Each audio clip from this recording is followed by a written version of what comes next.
तोड़ो पाती कदम की, तोड़ो पाती कदम की, वही मचा छोड़ रे गई। तोड़ो पाती कदम की, तोड़ो पाती कदम की, वही मचा खोद रे दही। बीचे मिल गे कन्हैया, बीचे मिल गे कन्हैया, मांग दान गही रे दही। पतवाला गे झांझर, पतवाला गे झांझर, अजरा चख दही रे दही। पतवाला गे झांझर, पतवाला गे झांझर, अजरा चख दही रे दही। बीचे मिल गे कन्हैया, बीचे मिल गे कन्हैया, मांगत दान दही रे दही। आचरा मेरा झूठा, आचरा मेरा झूठा, लड़कन लारे लगी रे लगी। आचरा मेरा झूठा, आचरा मेरा झूठा, लड़कन लारे लगी रे लगी। कहाँ माँ की तू बालिन, कहाँ माँ की तू क्या बालिन, बेचत दान दही रे दही। सांझे आयु गवनवा, सांझे आयु गवनवा, तब तोरे लड़का गए रे गए। सांझे आयु गवनवा, सांझे आयु गवनवा, कब तोरे लड़का गए रे गए। घर छोटा देवरवा, घर छोटा देवरवा, मोरी लारे लगी रे लगी। कहाँ की तू बालिन, कहाँ की तू बालिन, बेचत दान दही रे दही। बीचे मिल गे कन्हैया, बीचे मिल गे कन्हैया, मांगत दान दही रे दही। भगवान की जय, माता दी की जय, जय भगवान की जय। छाड़ब नाही दुआरी हो, सुनिए रघुनंदन, छाड़ब नाही दुआरी हो, सुनिए रघुनंदन। नेक दिए बिना जो पग धरी हो, नेक दिए बिना जो पग धरी हो, ओ दूंगी मैं कारी हजारी हो, सुनिए रघुनंदन, दूंगी मैं कारी हजारी हो, सुनिए रघुनंदन। छाड़ब नाही दुआरी हो, अलमारी खोल दो तो इस कपड़े में का किताब उठा के उसमें रख दें। जब ही कोहबर चले रघुनंदन, कहे है ना कि आधा घंटा मेहनत करना, चले रघुनंदन, गुरु जी के कमरा में जो रैक पर रखा हुआ है किताब, सुनिए रघुनंदन, सखियन छेके तुम्हारी हो, जो अलमारी आप सुनिए रघुनंदन, छाड़ब नाही तुम्हारी हो, सुनिए रघुनंदन। जो पदार्थ साथ न राखत, जो पदार्थ साथ न राखत, बेचो बहिने महातारी हो, सुनिए रघुनंदन, बेचो बहिने महातारी हो, सुनिए रघुनंदन। छाड़ब नाही तुम्हारी हो, सुनिए रघुनंदन। बिहसत जन हरि नाथ न बोलत, बिहसत जन हरि नाथ न बोलत, बिहसत कोहबर बिहारी हो, सुनिए रघुनंदन। छाड़ब नाही दुआरी हो, सुनिए रघुनंदन। गुरुदेव भगवान की जय, माता जी की जय, सभी को गुड मॉर्निंग। गुरुदेव अब हम जाते हैं, कुछ उनको नाश्ता दिया है। जाइए।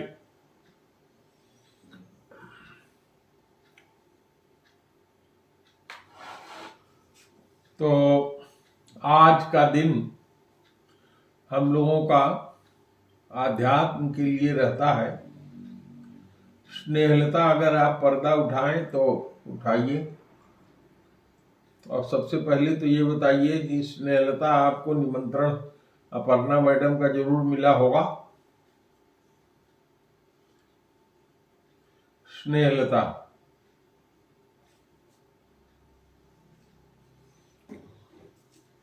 अपने मायके में हैं और मुझे लगता है कि इनको सुन नहीं रही है आवाज। मेरी आवाज मिल रही है विनोद सर? सुहासिनी मैडम, आवाज मिल रही है? मिल रही है गुरुजी। बहुत सुंदर। तो आज का दिन आध्यात्म का रहता है, तो क्या हम लोग आध्यात्म पे चले या कोई और टॉपिक पे आप लोग चर्चा करना चाहेंगे? गुरुजी आध्यात्मिक है, आज तो आध्यात्म पर ही चर्चा होना चाहिए। मतलब शायद गुरुजी 7 दिन तो बचता ही। तो सुभाषिनी मैडम बताइए, आज आध्यात्म पे ही चर्चा होगा? अच्छा, तो हम लोगों का चल रहा है, प्रसंग चल रहा है, सकल पदार्थ यही जग माही, कर्महीन नर पावत नाही। 2 प्रसंग इस पे हो चुका है। आप लोग इसको YouTube पे देख सकते हैं। YouTube का नाम है @स्वामी कपिल देवानंद 4664। YouTube पर अगर इससे खोजेंगे तो मिल जाएगा। तो अब उसी क्रम में हम आगे चलते हैं। इस संसार में प्रभु ने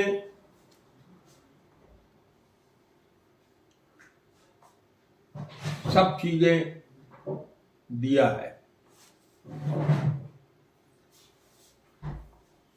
और भगवान ने अपनी माया से उसको आवरण दे करके ढक दिया है। अभी थोड़ी देर पहले विनोद सर चर्चा कर रहे थे कि गुरु के सत्संग से ये सारी चीजें मिल जाती हैं। तो आज का जो टॉपिक है, सकल पदार्थ यही जग माही, कर्महीन नर पावत नाही। भगवान ने भरत जी को समझाते हुए कहा कि हे तात, इस संसार की सृष्टि मेरी योग माया करती है। मेरे इशारे पे चल करके वो इस संसार की सृष्टि करती है और उसी माया के कारण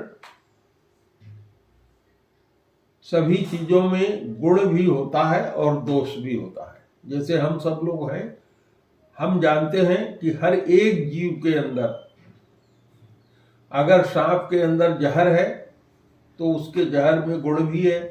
क्या? असाध्य रोगों को वो ठीक कर देता है, उसके अंदर जो जहर पाया जाता है।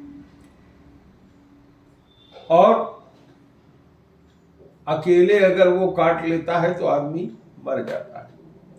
बहुत से स्नायु रोग जो ऐसे ठीक नहीं हो सकते, संखिया का जहर से दवा बनाई जाती है, उससे वो ठीक हो जाते हैं। तो जैसे चीनी है, चीनी का गुण मिठास है, लेकिन यदि कोई व्यक्ति, अवगुण उसका क्या है? अत्यधिक मीठा होने के कारण उसमें बहुत से चींटे चींटियां और सभी उसको खाना चाहते हैं। बहुत जल्दी उसमें फंगस और बाकी चीजें लग जाती हैं। तो यह संसार पूरा का पूरा भगवान ने गुण और अवगुण मिला करके ही बनाया है। भगवान ने कहा भरत से, सुनहु तात मायाकृत गुण अरु दोष अनेक, गुण यह उभय न देखियहि, देखहि सो अविवेक।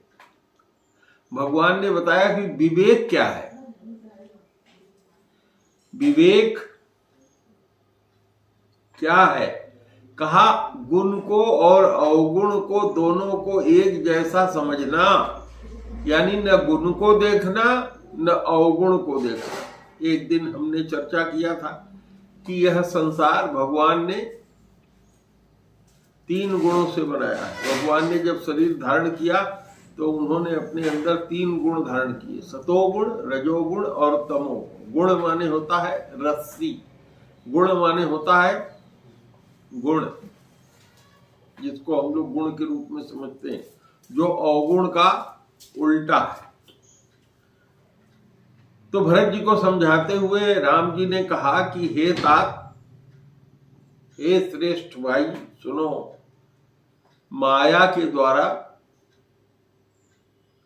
ऐसी संरचना की गई है कि हर एक वस्तु में बहुत से गुण होते हैं और बहुत से अवगुण होते हैं, लेकिन गुण और अवगुण दोनों को देखना अविवेक माना जाता है।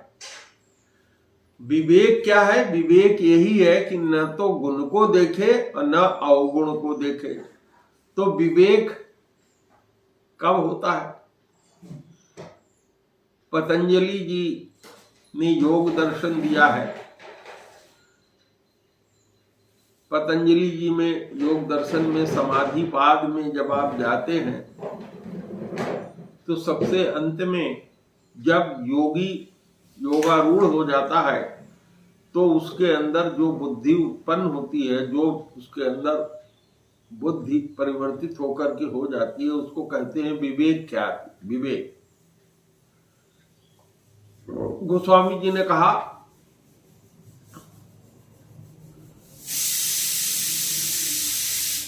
उघरहि विमल विलोचन ही के, मिटहि दोष दुख भव रजनी के। जब ये बिनु सतसंग विवेक न होई, और राम कृपा बिनु सुलभ न सोई। सत संगत से ही यह विवेक उत्पन्न होता है। कैसे? बुद्धि जो है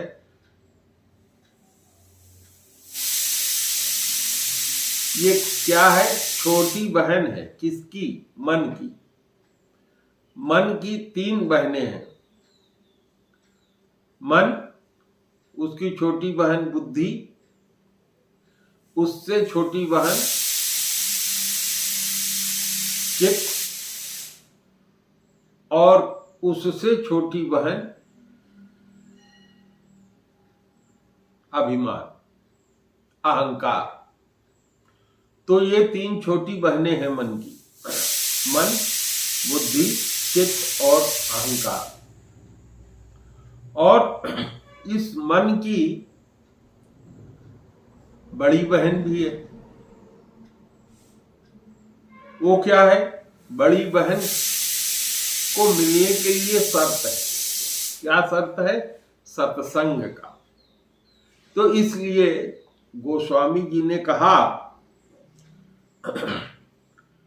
कि मति की रति गति भूति भलाई, जब जेहि जतन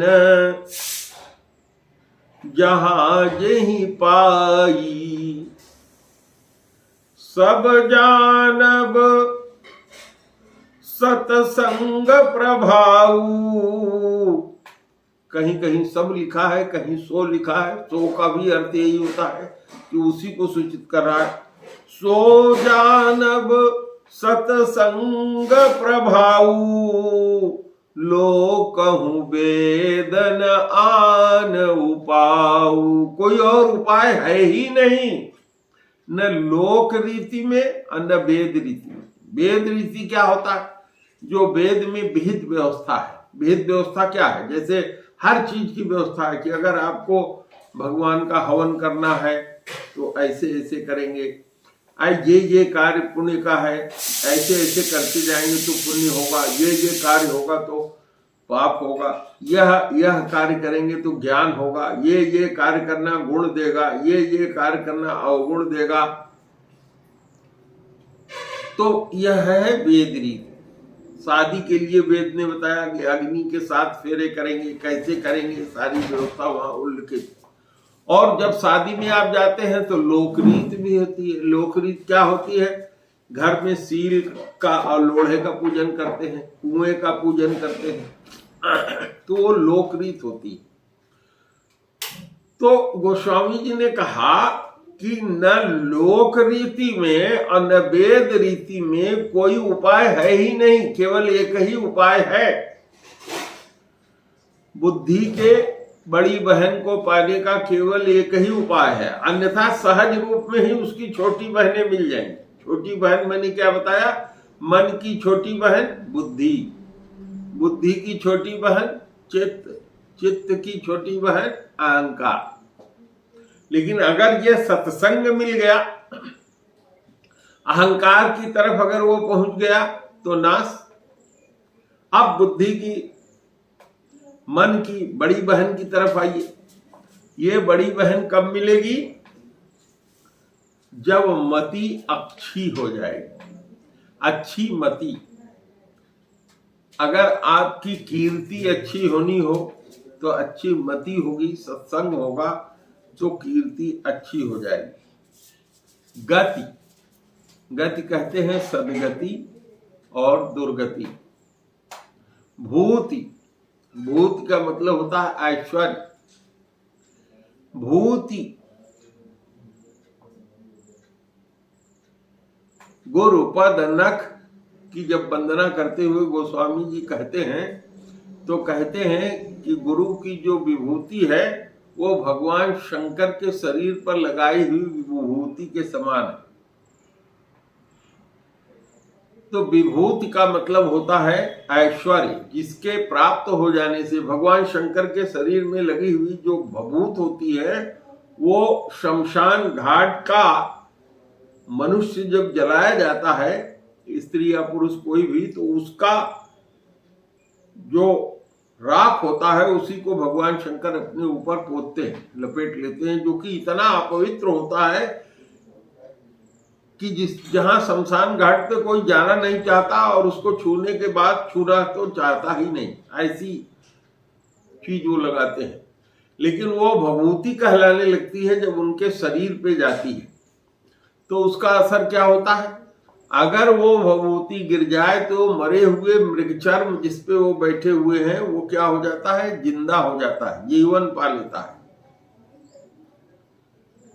तो गुरु के चरणों में लगा हुआ जो पराग का रज है वो उसी विभूति की तरह है। तो विभूति भी अगर मिलती है तो सत्संगत से ही मिलती है। और अगर ये सब सारी चीजें नहीं है तो संसार के पदार्थ भी आपको मिलेंगे नहीं। मत की रति गति भूति और भलाई, भलाई और बुराई, भलाई और बुराई। भलाई क्या है? किसी व्यक्ति के कार्यों को अच्छे से करना, ये भलाई है। और किसी व्यक्ति के विरुद्ध कोई कार्य करना पाप है और बुराई है। बुराई करने से क्या होगा? आपकी भी गति अच्छी नहीं रह जाएगी। तो गोस्वामी जी ने कहा मत की रति गति भूति भलाई, जब ये ही जतन जहां ये ही पाई। चाहे जिस जतन से, जिस प्रयास से, जिस किसी ने जहां भी पाया, क्या कहा? सो जानब सत्संग प्रभाव। वो सब का सब जानिए कि सत्संग के प्रभाव से ही मिलता है। लोकहु वेद न आन उपाऊ। लोक मत में और वेद मत में भी इसका कोई उपाय नहीं है। क्या कहा? हम लोग चर्चा किस पर कर रहे हैं? विवेक के लिए। बिनु सत्संग विवेक न होई, बिना सत्संग के विवेक उत्पन्न नहीं होता। और राम कृपा बिनु सुलभ न सोई, ये राम की कृपा के बिना सुलभ नहीं होता। तो विवेक क्या होता है? मन एक ऐसी चीज है जो हमारे इंद्रियों के साथ लगता है। हमारी कुल 10 इंद्रियां हैं, 5 ज्ञान की इंद्रियां हैं, जो 5 महाभूत है उनको जानने का और उनसे उत्पन्न जितने विषय हैं उसको जानने का काम इन 5 ज्ञानेंद्रियों का है। आप लोग जानते हैं, आंख देखने का कार्य और ज्ञान का कार्य भी इससे होता है। और ये किससे रिलेटेड है? सूर्य से। कान सुनने का कार्य, शब्द को सुनता है। शब्द किसका विषय है? आकाश का। रसना स्वाद का कार्य बताती है। ये किसका गुण है? जल का। गंध धरती का विषय है, जो हमारी नासिका बताती है। और वायु का गुण है स्पर्श, वो हमारी त्वचा बताती है। एक एक चीज के हजारों हजारों करोड़ों विषय हैं। एक एक चीज के देखने का करोड़ों विषय है, सुनने के करोड़ों विषय हैं, स्पर्श के करोड़ों विषय हैं, खाने के करोड़ों चीजें हैं।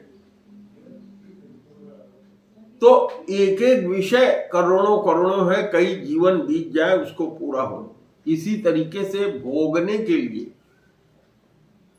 भोग प्राप्त करने के लिए भगवान ने हमको 5 इंद्रियां दी है। एक तो हाथ। हाथ क्या करता है? अभी देखिए ये अफरस रखा है, भोग में कैसे कार्य आ रहा है? मैंने इसको उठाया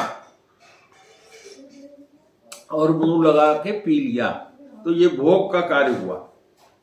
ये मेरे सामने रखा रहता, अगर ये हाथ नहीं होते तो इस अफरेस को हम पी नहीं पाते, भोग इसका नहीं लगता। जितना भी कार्य संसार का करना है इन ज्ञानेंद्रियों से आपने प्राप्त किया है, उसको भोगने का कार्य हाथ करता है। कहीं जाना है, उसको प्राप्त करने का कार्य आपका पैर करता है। तो ये भी एक भोग की इंद्रिय है। मुख, मुख से आप क्या करते हैं? भोजन करते हैं, भोग लगाते हैं। तो ये भी क्या है? भोग करने का की इंद्रिय।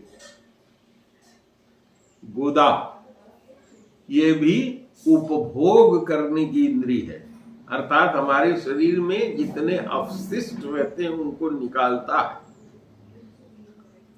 और 5वीं हमारी इंद्रिय होती है संतान उत्पन्न करने के लिए भोग की इंद्रिय, उसे भी कहा जाता है। संसारिक सुख को भोगने के लिए भगवान ने उपस्थ इंद्रियां दी। तो 5 इंद्रियां ज्ञान की हैं और 5 इंद्रियां संसार में भोग के लिए। तो जब हमारा मन इस किसी एक इंद्रिय के साथ होता है तो उसके विषयों का ही उपभोग वो करता है। और जब यह मन किसी चीज पर निर्णय लेता है कि मैं ये अफरस पी रहा हूं, भोग करने जा रहा हूं इसका हाथ से, तो ये मेरे लिए नुकसानदायक तो नहीं होगा, ये जहर तो नहीं है। तो मन जो है निर्णय लेता है कि नहीं, ये जहर नहीं है, क्योंकि हमने अपने कोच से सुना है कि इसमें एंटीऑक्सीडेंट होते हैं। हमारे शरीर में जो विष होता है इसको ये दूर कर देता है। ये विष को दूर करने वाला चीज है, विष को बढ़ाने वाला नहीं है। तो जब मन इस तरह का कार्य करता है तो उसको कहते हैं बुद्धि। ये मन का ही छोटी बहन आ गई बुद्धि। और यही बुद्धि जब गुरु से मिलती है और ज्ञान सीखती है, गुरु बिन होई की ज्ञान, ज्ञान की होई विराग बिनु, तब यही बुद्धि क्या करती है? जितनी भी चीजें हमने अभी तक देखा है, जाना है, उसको ये अपने दिमाग में संचित करती है। फिर ये क्या कहलाती है? चित्त। तो कहने का मतलब क्या हुआ? हमारा जो ये चित्त है, ये अच्छे और बुरे सभी संस्कारों को क्या करता है? एकत्र करता है। और इसकी टेंडेंसी क्या होती है? जो चीज ज्यादा सुखद है उसकी तरफ ये चित्त भागता है, द्रवित होता है। तो अब जब यह चित्त द्रवित हुआ, संसार की चीजों की तरफ भागा, भोग करने के लिए भागा, तो हमारे अंदर क्या उत्पन्न होगा? अभिमान। और यहीं पर अगर हमारा ये मन चित्त के साथ नीचे गिरने वाले सांसारिक चीजों को छोड़ करके ऊपर उठने वाली चीज अर्थात सत्संग के साथ होता है, तो गुरु की कृपा से यह क्या कहलाता है? विवेक। इसी विवेक को विलोचन दृष्टि कहते हैं। जो हमने अभी आपसे चर्चा किया, वो घर ही विमल विलोचन ही के। तो उससे क्या होता है? मिटे ही दोष, जितने हमारे दोष हैं वो मिट जाते हैं, दुख मिट जाता है। मिटे ही दोष दुख भव। भव माने पुनरपि मरणम पुनरपि जन्मम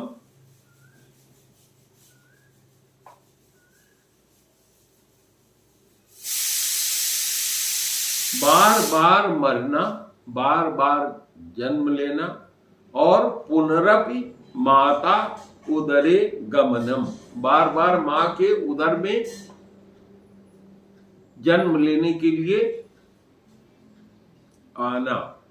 यह आवागमन जिससे संसार मिलता है, इसको कहते हैं भव।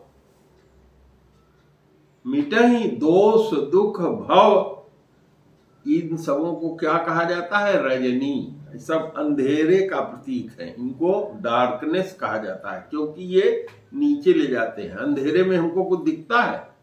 बिल्कुल नहीं दिखता। इसलिए गुरु पद नख मन गण ज्योति असुमिरत दिव्य दृष्टि ही होती। फिर ये क्या करता है? दलन मोह तम, जो मोह हमको इस संसार से उत्पन्न हुआ है, उस अंधेरे का ये दलन कर देता है, दूर कर देता है।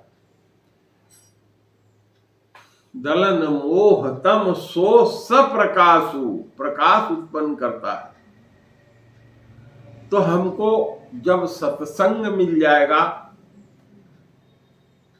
तो हम इस संसार की सारी चीजों को, जिसको हम प्राप्त करना चाहते हैं, वो मिलेगा। और यदि हमको दुःसंग मिल जाता है तो हमारा क्या होगा? नाश हो जाएगा। जैसे देखिए, गोस्वामी जी ने एक चौपाई में कहा, उपजहि एक साथ जल माही, अजलज जोक निज गुण बिल गाही। इस संसार में जलज माने कमल, और जोक आप जानते हैं कि पानी में पाया जाने वाला एक ऐसा कीड़ा है जो अगर शरीर से चिपट जाए तो उसको छुड़ाना मुश्किल होता है। वो खून शरीर से निकाल करके पीता है। तो दोनों कहां उत्पन्न होते हैं? जल में, कीचड़ में। उपजहि एक साथ जग माही, जलज जोक निज गुण बिल गाही। अपने गुण के अनुसार दोनों को संसार देखता है। कमल का बड़कपन, हर आदमी कमल को चाहता है। भगवान के आंखों की तुलना कमलवत की जाती है, चरणों को कमलवत कहते हैं। लेकिन कहीं आप देखिए, अगर जोक की बात की जाएगी किसी के लिए तो कहते हैं जोक की तरह से चिपट गया। मतलब कहने का यह हुआ कि इस व्यक्ति की जो गति है वो वक्र है, यानी वो दुष्ट है। तो अगर हम चाहते हैं कि संसार की सारी चीजें हमारे अंदर प्राप्त हो जाएं, हम संसार के सुखों को प्राप्त करें, जिसको संसारी सुख कहते हैं, तो हमको इसके लिए ज्ञान प्राप्त करना होगा। और ज्ञान प्राप्त करने के लिए हमको योग्य गुरु के पास जाना चाहिए। तभी हमको सत्संग मिलेगा। और सत्संग मिलने से क्या होता है? सत्संग की बहुत महिमा है। सत्संगत मुद मंगल मूला, सोई फल सिद्धि सब साधन फूला। सत्संग जो है, अच्छे लोगों का संग, मुद मंगल मूला, मूल है, जड़ है। जैसे किसी चीज में जड़ होती है तो वो सूखती नहीं है। कोई पौधा जड़ से आप उखाड़ दीजिए तो सूख जाएगा, लेकिन किसी पौधे की एक डाल अगर आप तोड़ लीजिए, जड़ से वो उखड़ा नहीं है, तो दूसरी डाल उसके अंदर निकल जाएगी। गोस्वामी जी ने कहा, सजल मूल जिमि सरितहु नाही, अब बरसी गए पुनि तबहु सुखाही। कहा, जिन नदियों के जड़ में बर्फ नहीं है, सजल नहीं है नदियां, वो केवल बरसाती नदी के समान होगी। जैसे बरसात होता है तो छोटे छोटे नदी नालों में उफान आ जाता है, लेकिन उसके बाद वो क्या होती हैं? सूख जाती हैं। इसी तरह से यदि संसारी सुख माँ बाप के कारण धन देने से मिल भी गया तो तुम उसको रोक नहीं पाओगे, क्योंकि वो बरसाती नाले की तरह उफनता हुआ पानी है, और जैसे वर्षा खत्म होगी वो सूख जाएगा। तो हमको क्या करना चाहिए? इसके लिए सत्संग करना चाहिए। सत्संग के लिए क्या कहा कि सत्संग जो है वो जड़ है। किस चीज को देने के लिए? मुदिता और मंगल। मुदिता, मुद माने प्रसन्नता, और मंगल माने जिसको हम चाहते हैं, जिससे हमारा कल्याण हो, कल्याणकारी।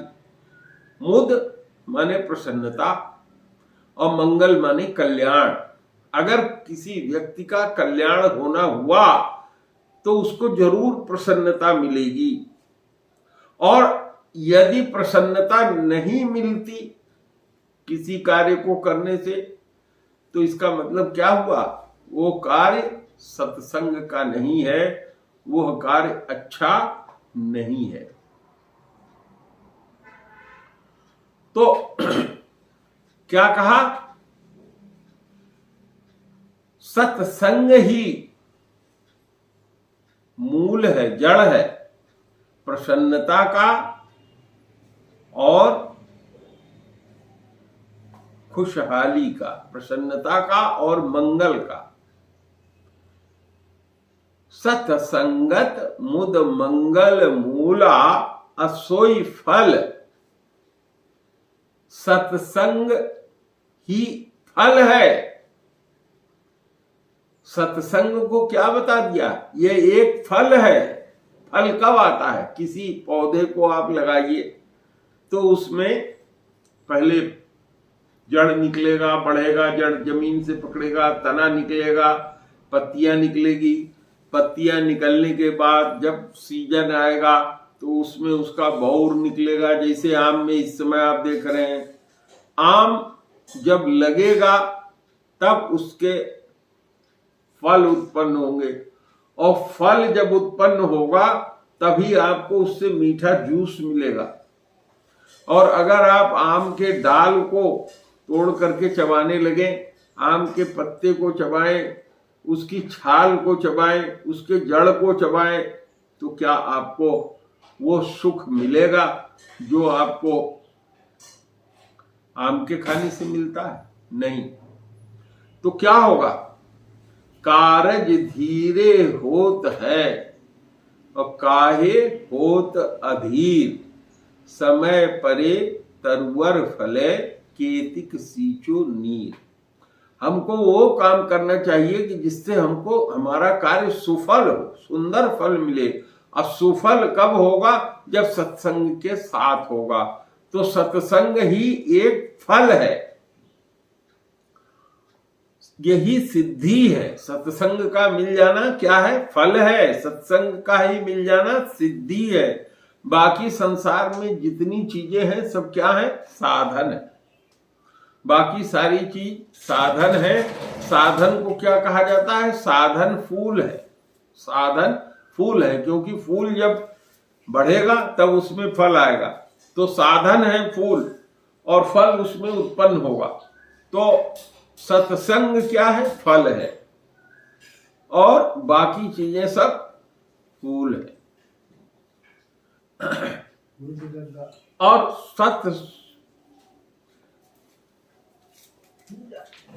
सठ सुधरई, जो बहुत दुष्ट प्रवृत्ति के लोग भी हैं वो भी सुधर जाते हैं। सत्संगति पाई, सत्संग पा करके 60 माने दुष्ट लोग भी, जिनमें सुधार का कोई चांस नहीं होता। क्यों? क्योंकि आदमी वही होता है जैसा उसका स्वभाव होता है।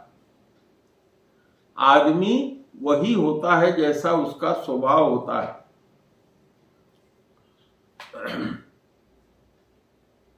इसका बहुत सा उदाहरण लिया गया है।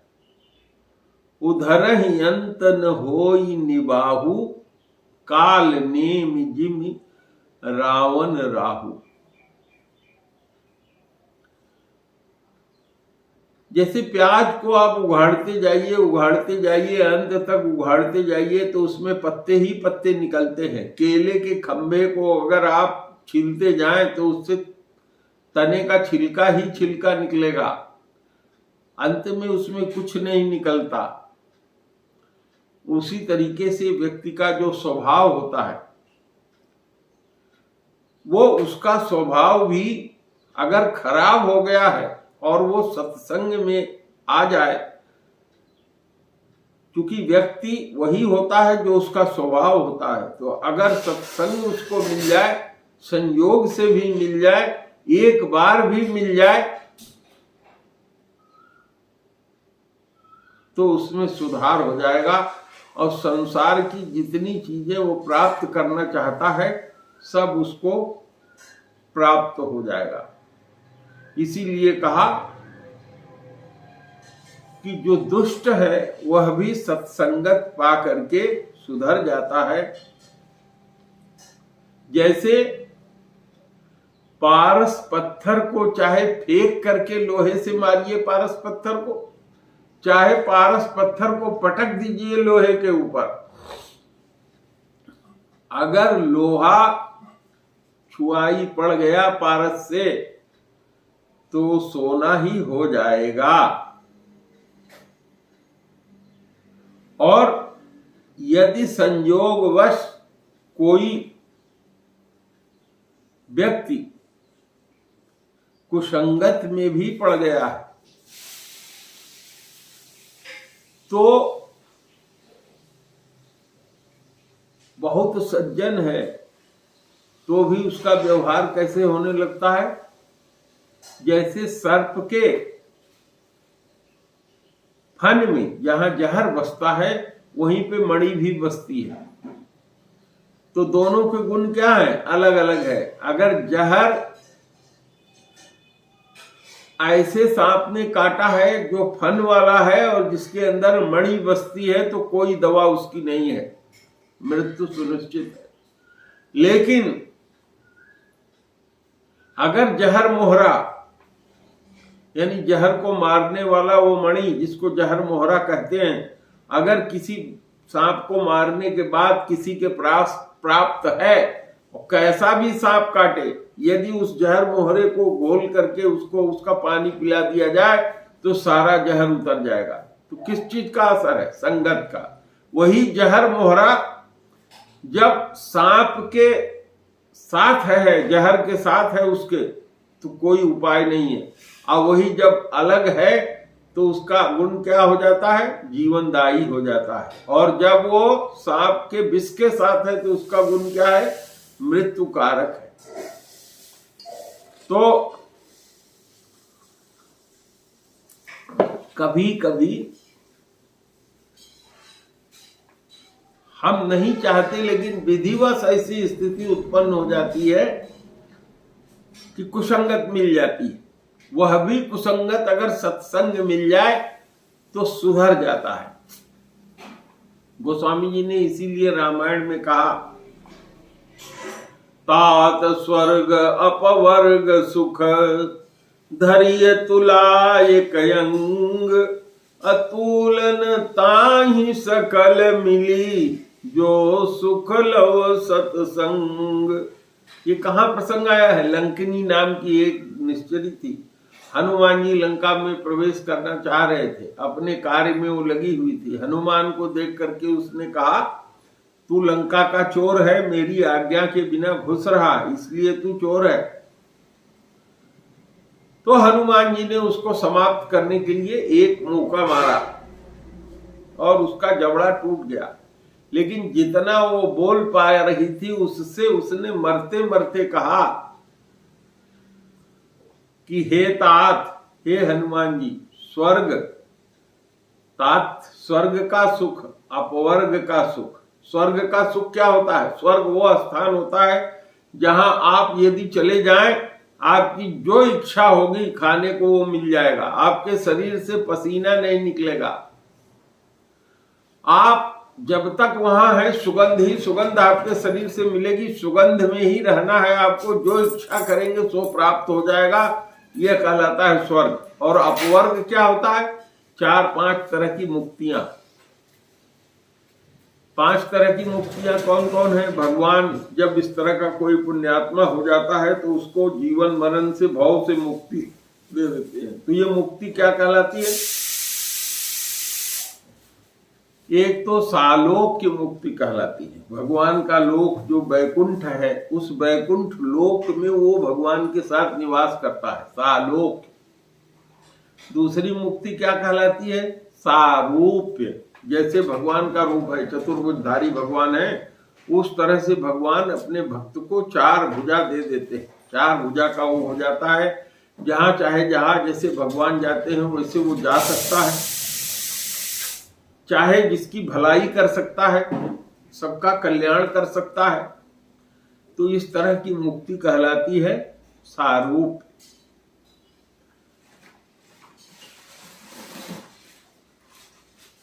साष्टी तीसरे तरह की मुक्ति है। साष्टी मुक्ति का मतलब है कि जैसे भगवान में 8 ऐश्वर्य होते हैं, सत्य संकल्प, जैसे प्रभु क्या होते हैं? सत्य संकल्प होते हैं। जो चीज सोच लिया राम सत्य संकल्प प्रभु सभा काल बसको, तो उस व्यक्ति का संकल्प सिद्ध हो जाता है, हमेशा सत्य रहते हैं। तो 8 तरह की ये गुण जो है उस जीव को प्राप्त हो जाते हैं। तो शास्त्रीय मुक्ति। सबसे अंतिम तरह की मुक्ति है सायुज्य मुक्ति। जैसा कि भगवान ने शिशुपाल को जब मारा, कंस को जब मारा, रावण को जब मारा, तो उसके शरीर से तेज निकल करके भगवान के शरीर में आकर के समाहित हो गया। इस तरह की मुक्ति सायुज्य मुक्ति कहते हैं। सबसे दुर्लभ मुक्ति ये होती है। और सबसे एक मुक्ति जो रह गई है वो है सामीप्य, हर समय भगवान की समीपता प्राप्त होना। इस तरह से ये 5 तरह की मुक्तियां अपवर्ग के सुख कहलाते हैं। तो कहा तात स्वर्ग अपवर्ग सुख। यदि इन सबको एक तुला के एक साइड में रख दिया जाए तो ये सब हल्के हैं। कहा किस लिए? कहा यदि एक क्षण का आंख जब गिरती है ऊपर से नीचे पलक, इतने देर का भी यदि सत्संग मिल जाए तो वो ज्यादा वैल्यू रखता है। इसीलिए जब कथा सुनाने के लिए, श्रीमद् भागवत की कथा सुनाने के लिए वेद व्यास जी के पुत्र सुखदेव जी आए तो देवताओं ने कहा कथा सुधा हमको दे दीजिए, हम लोग असली सुधा दे रहे हैं। वेद व्यास से कहा, वेद व्यास जी के पुत्र से, जो वो पी ले और हमेशा के लिए अमर हो जाए। लेकिन उन्होंने इसका विनिमय नहीं किया। तो अगर संसार में हम चाहते हैं कि सकल पदार्थ जो इस संसार में हैं वो हमें मिले, तो हमको सत्संग करना चाहिए। बिना सत्संग के कुछ भी संभव नहीं है। तो अब आज का समय समाप्त हो गया है। आप लोगों का रिएक्शन मैं नहीं ले पा रहा हूं। मुझे उम्मीद है कि अगली बार जब संडे को हम आप सब लोग मिलेंगे तो आपके रिएक्शन हम प्राप्त करेंगे। इसी के साथ आज का कार्यक्रम समाप्त करने की आप लोग हमको अनुमति दीजिए। अगले उसमें हमारी आपकी मुलाकात होगी। धन्यवाद।